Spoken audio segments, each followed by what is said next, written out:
Join me as I dive into the surprising wisdom of the Bhagavad Gita and challenge myself to face my biggest fears using its teachings. The Bhagavad Gita is an ancient Indian text that has been revered for centuries as a timeless philosophical treasure trove. This sacred dialogue between Lord Krishna and Prince Arjuna has been a guiding light for countless individuals seeking wisdom on how to live a meaningful and courageous life. And today, I want to explore with you how the Bhagavad Gita's profound insights can help us overcome our deepest fears and anxieties. One of the most fascinating aspects of the Bhagavad Gita is its ability to transcend cultural and temporal boundaries, speaking directly to our universal human experience. This 700-verse scripture is part of the Indian epic, the Mahabharata, and is believed to have been composed around 400 BCE. Yet, its teachings on duty, morality, and the nature of reality remain astonishingly relevant to our modern lives. The Bhagavad Gita's significance in Hindu philosophy cannot be overstated. This text has been worshipped as a sacred authority, offering practical guidance on how to navigate life's complexities and conflicts. And at the heart of this wisdom lies a powerful message about facing our fears and living a life of purpose. In the Bhagavad Gita, we find a profound emphasis on the importance of self-realization and understanding one's purpose in life. The text teaches that when we are connected with our true nature, we can transcend fear and anxiety, and live a life of courage and authenticity. The Bhagavad Gita is not just a philosophical treatise, it's a guide for living, offering practical wisdom for overcoming fear and achieving spiritual growth. In Chapter 2, verse 14, Lord Krishna counsels Arjuna, the impermanent appearance of happiness and distress, and their disappearance in due course, are like the appearance and disappearance of winter and summer seasons. They arise from sense perception, O scion of Bharata, and one must learn to tolerate them without being disturbed. Krishna's words are a powerful antidote to fear, reminding us that our experiences are ephemeral and that true strength lies in our ability to remain equanimous in the face of uncertainty. By recognizing that our fears are often rooted in our attachment to fleeting pleasures and our aversion to temporary pains, we can begin to transcend them. In the Bhagavad Gita, we are reminded that fear is not something to be ashamed of, but rather an opportunity for growth and self-reflection. As Lord Krishna says in Chapter 6, verse 5, one must deliver himself with the help of his mind, and not degrade himself. The mind is the friend of the conditioned soul, and his enemy as well.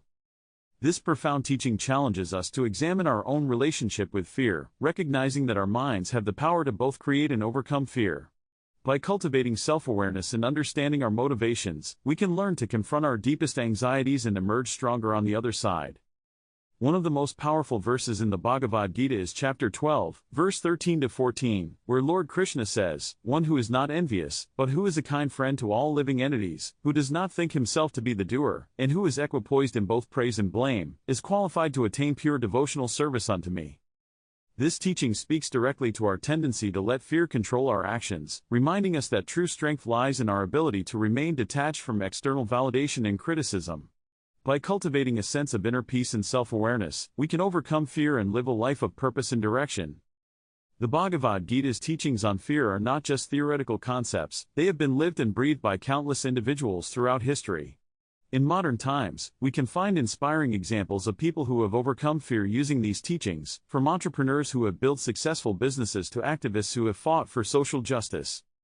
For instance, Malala Yousafzai, the Nobel Peace Prize laureate, has spoken publicly about how the Bhagavad Gita's teachings on courage and self-realization inspired her to continue her education activism in the face of Taliban threats. Her story is a powerful testament to the Gita's wisdom, demonstrating that these teachings can be applied in the most challenging of circumstances. In our own lives, we can apply the Bhagavad Gita's wisdom to overcome fear and achieve personal growth. By recognizing our fears as opportunities for self-reflection and growth, we can begin to cultivate a sense of inner strength and courage.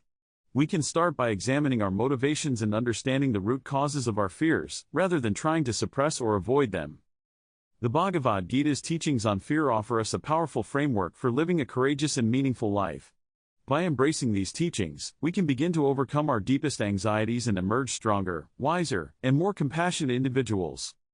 In conclusion, the Bhagavad Gita's surprising wisdom on overcoming fear is a timeless treasure that can benefit anyone seeking to live a more courageous and fulfilling life.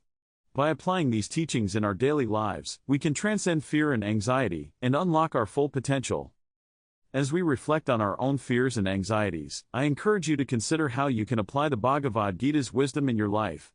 Take a moment to ask yourself, what am I afraid of, and how can I use these teachings to overcome my fears? Remember, overcoming fear is not just about eliminating our fears, it's about growing into the best version of ourselves. I hope this video has inspired you to embark on your own journey of self-discovery and fearlessness. Thank you for joining me on this exploration of the Bhagavad Gita's surprising wisdom. If you want to dive deeper into overcoming anxiety,